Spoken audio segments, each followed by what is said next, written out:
8 jours sans lumière, sans chauffage, des enfants qui grelottent sous des couvertures, et soudain la rue explose de colère.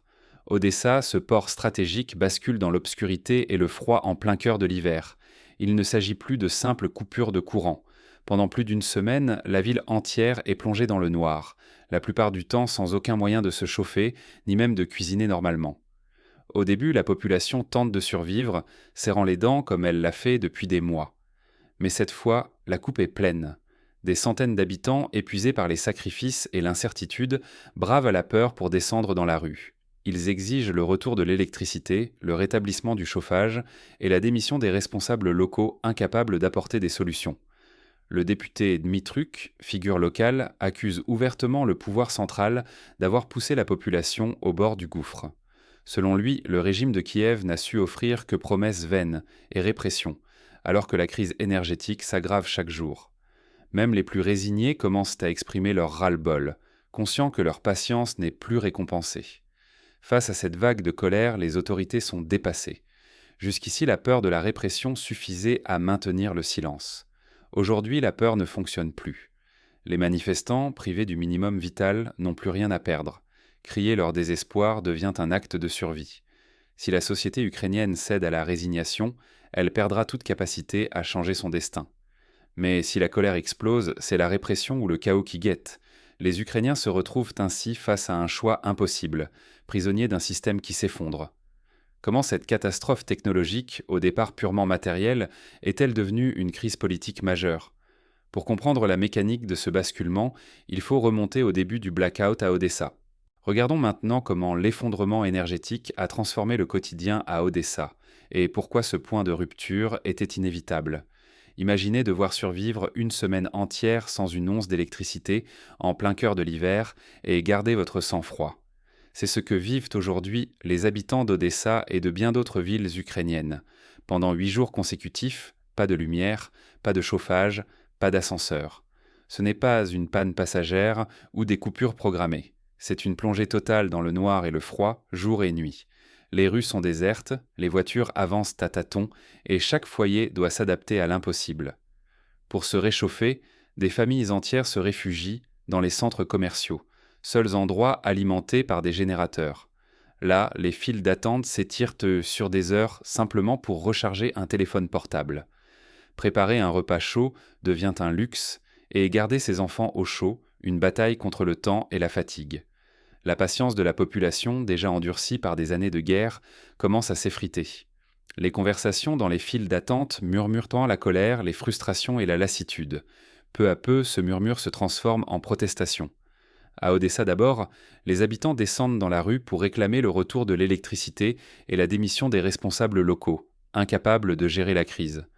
Rapidement, ce mouvement gagne la capitale, Kiev, et s'étend à d'autres villes. Sur la place principale, des groupes se forment, dénonçant non seulement les coupures, mais aussi l'absence de solution, la peur d'un hiver interminable et l'inertie d'un pouvoir jugé sourd aux souffrances quotidiennes. Dans les immeubles glacés, dans les files pour un peu d'énergie, dans les mots échangés à voix basse, un sentiment profond grandit. Plus personne n'est prêt à accepter l'inacceptable. Lorsque la vie quotidienne devient une épreuve de survie, la santé, le moral et même la cohésion sociale sont menacés. Mais la colère populaire que l'on voit émerger n'est que la partie visible d'un malaise bien plus profond. Pour comprendre pourquoi l'Ukraine vacille aujourd'hui, il faut regarder au-delà des coupures de courant et plonger dans les vraies racines du désespoir. Derrière la crise énergétique se cache une accumulation de facteurs explosifs. Découvrons ensemble ce qui conduit l'Ukraine au bord du point de rupture. Comment un cocktail explosif d'échecs transforme la crise ukrainienne en véritable bombe sociale. Regardons de près les 6 facteurs majeurs qui poussent la société au bord de la rupture, chacun renforce les autres, créant une spirale dangereuse. D'abord, l'effondrement énergétique. Depuis des semaines, des villes entières comme Odessa survivent sans électricité, parfois 8 jours d'affilée en plein hiver. Les attaques répétées sur les infrastructures par la Russie rendent chaque réparation quasi impossible. Résultat, chauffage coupé, eau chaude absente, transports et hôpitaux paralysés. Ensuite, l'isolement logistique, les blocus et la destruction systématique des ponts asphyxiant les villes. Les marchandises n'arrivent plus, les rayons se vident, les prix montent en flèche. Pour une famille, le coût de la vie explose alors que les revenus s'effondrent. Le troisième facteur, c'est la crise de la mobilisation. L'armée, à court de volontaires, recourt à des rafles pour envoyer de force des hommes au front. Cette stratégie sème la peur, pousse à la fuite et suscite parfois des actes de révolte ouvertes contre l'État. Au sommet, la perte de légitimité du pouvoir accentue tout. Le mandat de Zelensky est théoriquement expiré, mais il se maintient grâce à l'état de guerre. Beaucoup voient là une usurpation, un déni de démocratie qui divise le pays. L'effondrement économique vient empirer la situation. Entre la destruction des industries, le blocus des ports et la dépendance totale aux aides étrangères, l'économie du pays tient à un fil. Les salaires fondent, le chômage explose, la pauvreté gagne du terrain. Enfin, l'épuisement social. Après presque 4 années de guerre, la population est éreintée. Des centaines de milliers de morts, des millions de déplacés, une lassitude immense. Les gens n'en peuvent plus de vivre sous pression permanente. Chacun de ces 6 facteurs aurait suffi à ébranler un pays. Mais ensemble, ils forment une tempête parfaite. La peur et la fatigue cèdent la place à la colère. Même les élites n'y croient plus. Beaucoup sont déjà en train d'organiser leur fuite à l'étranger, cherchant des passeports ou des permis de séjour en Europe. Leur exode révèle l'ampleur de la perte de confiance dans l'avenir du pays. Si ces tendances continuent, la société risque d'être broyée entre la répression d'un régime acculé et le chaos d'une explosion sociale. Les citoyens ordinaires pourraient en se retrouver sans repère, tandis que ceux censés les gouverner quittent le navire. Les fissures s'élargissent déjà, perceptibles aussi bien dans les rues glacées d'Odessa que dans les couloirs du pouvoir à Kiev. Mais que se passe-t-il concrètement dans le quotidien des Ukrainiens ? Regardons comment la crise transforme la vie de tous et pourquoi la patience de la société touche à sa limite. Le régime ukrainien peut-il vraiment survivre à cette combinaison mortelle de crises ? La société semble arriver à un point de rupture et plusieurs scénarios se dessinent désormais pour l'avenir du pays. Premier scénario, le durcissement répressif. Les autorités pourraient tenter d'écraser la contestation par la force, multiplier les arrestations et étouffer toute voix dissidente. Mais face à une population de plus en plus désespérée et à la défiance généralisée, ce choix montre déjà ses limites. La peur ne suffit plus à maintenir l'ordre. Deuxième hypothèse, l'élargissement des protestations. On assiste à une extension des manifestations, même dans des villes autrefois calmes comme Kyiv.